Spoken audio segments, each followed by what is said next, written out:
move toward Isaiah. And God has made the same move toward you and me today. While we were still sinners, Christ died for us. He doesn't wait for us to get ourselves together before we can come to him.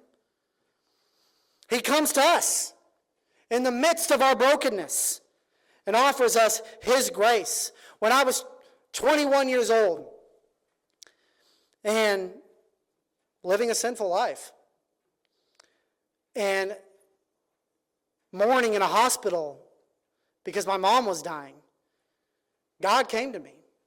God came to me in the form of a farm boy from Illinois that we know as Pastor Joe Ruberg. And it was during that time that God cleansed me. And 13 years later, I'm standing here before you preaching this word about how God comes to us in our brokenness, initiates salvation, cleanses us, and transforms us. He doesn't wait for us to get ourselves together. Is he worthy of worship? Is he worthy of praise this morning? Grace is the blessing of being brought down to be built up. And we see that with Isaiah's life. What a blessing it is to be broken down. Woe is me, I'm undone. I'm a man of unclean lips. I dwell in the midst of a people of unclean lips. Broken down by God's holiness, only to be built up by his grace. That's the heart of the gospel. That's the heart of transformation.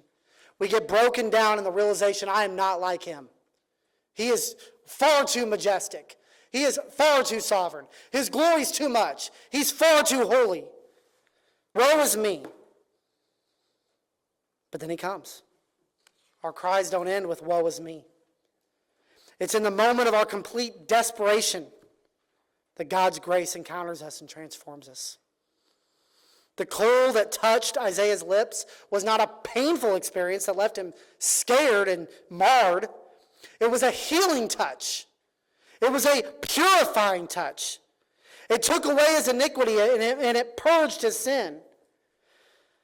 God's grace built Isaiah back up and made him whole again. This is the beauty of grace. God does not leave us in our brokenness. Grace meets us in our brokenness, but it does not leave us there. It rebuilds us. It takes us from the place of devastation and makes us new. It takes our sinfulness and transforms us into righteousness. Grace cleanses us and transforms us.